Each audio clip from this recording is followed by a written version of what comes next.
अस्सलाम वालेकुम नाजरीन इकराम, रोशनी लाइट चैनल की तरफ से आप सबको खुश आमदीद। नाजरीन इकराम, मेरी आज की वीडियो कुर्रश उस्मान की किस्त नंबर 180 के ट्रेलर 2 का रिव्यू है। और कोई ऐसा सस्पेंसफुल ट्रेलर रिलीज हुआ है कि इस तमाम सीजन में पहले ऐसा ट्रेलर रिलीज नहीं किया गया। और चंद किस्तों पहले जब सोफिया की एंट्री हुई थी तब भी बाला, गोंचा, होलोफिरा और बेगम खातून वगैरह को जख्मी होता दिखाया गया था और तब भी यूं ही लगा था कि बाला खातून की वफात हो गई है। लेकिन अब जो ये नया ट्रेलर रिलीज हुआ है इसने तो उस ट्रेलर के सस्पेंस को भी पीछे छोड़ दिया है। बाला का जख्मी होना और हान गाजी की चीखें, अलाउद्दीन की सिस्कियां और फिर उस्मान बे ने बाला की लाश को पकड़कर जो कर्बनाक चीखें मारी हैं, तो वाकई मानना पड़ेगा कि बुराक अब एक वर्सटाइल एक्टर बन गया है, इसमें कोई शक नहीं। अब आते हैं नाजरीन इकराम ट्रेलर पर तबसरे की तरफ। तो सवाल ये है कि ऐसा ट्रेलर क्यों रिलीज किया गया? क्या बाला खातून वाकई मर गई है? और हमें ट्रेलर में सरोजा भी जख्मी होता नजर आया, तो क्या सरोजा का किरदार खत्म होने जा रहा है? और इसके अलावा इस ट्रेलर में जैर कोताई को क्यों नहीं दिखाया गया? तो नाजरीन इकराम, इन सब पर बात करने के लिए आइए चलते हैं आज की वीडियो की तरफ। कुर्रश उस्मान का मौजूदा सिनेरियो मद्दाहों को बहुत पसंद आ रहा है और कुर्रश उस्मान की किस्त नंबर 179 जब यूट्यूब पर रिलीज हुई तो पहले ही दिन इसके 6.1 मिलियन व्यूज आ गए थे। तो ये ट्रेलर देखने के बाद बाला के मद्दाहों की इस वक्त वही हालत है जो इंडियन फिल्मों में उस हेरोइन की दिखाई जाती थी जिसे मालूम होता था कि फिल्म का हीरो मर गया है। सुनो, कह दो कि वो जिंदा है। नहीं नहीं, वो नहीं मर सकती। और नाज़रीन इकराम, देखा जाए तो वाकई बाला को नहीं मारना चाहिए। वही तो उस्मान बे के बाद इस सीरीज की मेन अट्रैक्शन है और बाला के किरदार के साथ हमारे 5 साल गुजर चुके हैं, तो इस किरदार के साथ एक लगाव सा पैदा हो चुका है। इसलिए महमद बोजदैक बाला को मारने का खतरा नहीं मोल ले सकते, क्योंकि फिर रेटिंग में बहुत बड़ा ड्रॉप डाउन आएगा। बाला के हवाले से ये सीन टोटली रेटिंग बढ़ाने और व्यूज ज्यादा करने का चक्कर है। तो फिर सवाल ये है कि सिनेरियो का मकसद क्या है और असल में होगा क्या? तो यहाँ मुझे यही समझ आ रहा है कि वैसे तो यही दिखाया गया है कि बेगम खातून और बाला की लड़ाई में बाला खातून जख्मी हो गई है और बेगम ने उसे बंद कर दिया है। तो एक सिनेरियो तो ये हो सकता है कि बाला अपनी हिम्मत इकट्ठी करेगी और किसी तरह बेगम खातून को जख्मी करके उसे वहां छोड़कर खुद किसी गार या दरख्त की खो में पनाह ले लेगी और उस्मान बे जिस लाश को पकड़कर बेबसी से आंसू बहाएंगे वो बाला की नहीं बल्कि बेगम खातून की लाश होगी। लेकिन इस हवाले से दूसरा सिनेरियो ये हो सकता है कि मरियम मौके पर पहुंच जाए और बेगम खातून से लड़ाई करके उसे जख्मी कर दे और बाला को वहां से निकालकर कहीं और ले जाकर छुपा दे और उसी मौके पर उसे याद आ जाए कि बाला ही तो उसकी माँ है। वैसे मुझे यहाँ ये कहना पड़ेगा कि बाला के हवाले से बेस्ट सिनेरियो ये हो सकता है कि उसे सोफिया अगवा कर ले और सोफिया के कैद में रहते हुए ही उसे मालूम हो कि पोयना तो उसकी असल बेटी हलीमा है। और राइटर्स बड़ा गलत करेंगे अगर इसी हवाले से इस किस्म का सिनेरियो नहीं दिखाएंगे, क्योंकि हलीमा को जितनी भी पुरानी बातें याद आ जाएं, जब तक सोफिया इस बात को अपने मुंह से नहीं कहेगी कि उसने बाला की बेटी हलीमा को अगवा किया था, तब तक हलीमा की जात मशकूक रहेगी। तो राइटर्स को बाला के इस सिनेरियो को एक अच्छे वाक़ये के लिए इस्तेमाल करना चाहिए और हलीमा की असलियत खुल जाने से अच्छा वाक़या और क्या हो सकता है। और यहाँ मैं ये भी बताती चलूँ कि बाला की जली लाश वाला ये सिनेरियो दिरिलिश एर्तुगरुल के सीजन 4 में जब एर्तुगरुल गाजी की जली हुई लाश गुंदुगदू को मिली थी तो उससे मिलता जुलता है। लेकिन फर्क सिर्फ ये है कि एर्तुगरुल की वापसी कई किस्तों बाद हुई थी, तो मदाह भी यही अंदाजे लगा रहे हैं क्या इस सीजन 5 के आखिर में बाला एक्सपोज होगी और हम लोग इतनी किस्तें बाला के बगैर देखेंगे। तो मेरा नहीं ख्याल कि राइटर्स इतना बड़ा रिस्क लेंगे, क्योंकि बाला और उस्मान इस सीरीज की रेटिंग की बड़ी वजह है।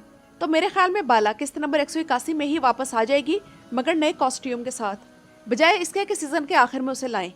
और यहाँ आप लोग ये बात भी नोट करें कि जो सिनेरियो हलीमा को अगवा करने का था, यानी कि उसे अगवा करके उसकी जगह किसी और बच्ची की लाश पानी में डाल देना, तो यही स्टाइल अब भी है कि बाला को जख्मी करके अगवा कर लिया गया है और उस्मान बे को वहां भेज दिया गया और बाला की जगह कोई और लाश रख दी गई।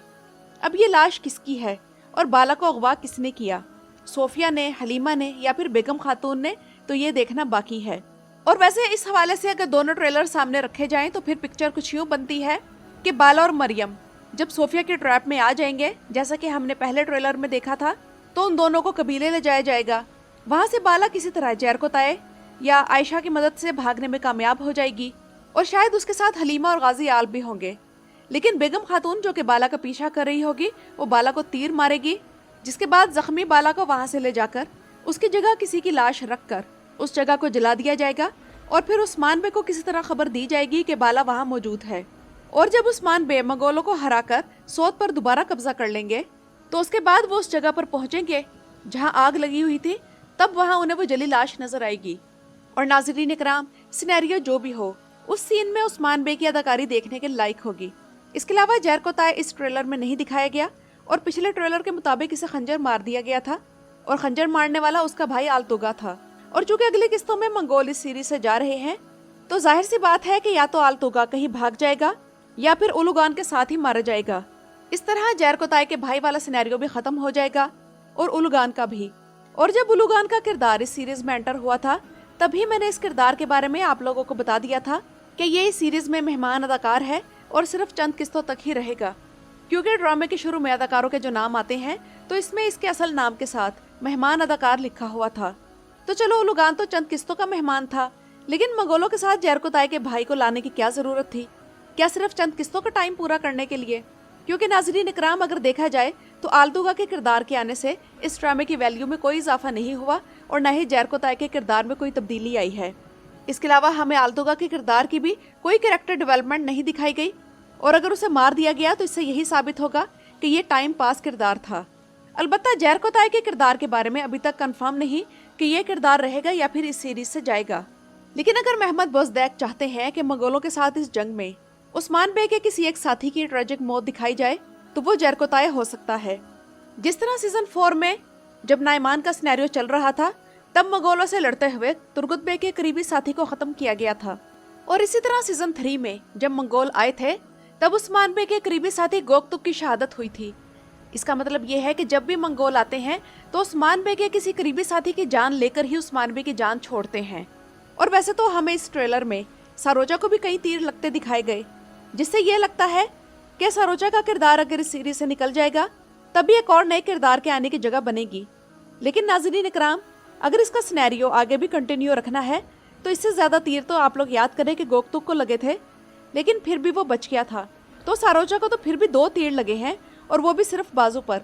इसके अलावा नोट करें कि ट्रेलर के उस हिस्से में जब उस्मान बे उस जले हुए घर में जाते हैं, तब भी सरोजा और यूसुफ दोनों वहां मौजूद होते हैं और अलाउद्दीन बे को संभाल रहे हैं। और बाला खातून के सिनेरियो के बारे में आखिरी अंदाजा जो लगाया जा सकता है वो ये है कि ये ख्वाब भी हो सकता है। और इसकी वजह यह है कि बाला तो कबीले में मंगोलों की कैदी थी, तो इसका मतलब ये है कि वो मंगोलों के कंट्रोल में थी और बेगम खातून भी उसे वहां से बाहर निकाल कर नहीं ले जा सकती थी। हाँ, अगर हलीमा उसे फरार करवाने की कोशिश करे तो तब बाला फरार हो सकती है। तो देखें इस मामले में क्या होता है, क्योंकि ट्रेलर बड़ा ट्रिकी है और कुछ भी वाजे नहीं। तो नाज़रीन इकराम, ये तो थी इस ट्रेलर के बारे में मेरी आज की वीडियो। अपनी राय का इजहार कमेंट्स में ज़रूर कीजिएगा। मेरे चैनल पर आने का शुक्रिया।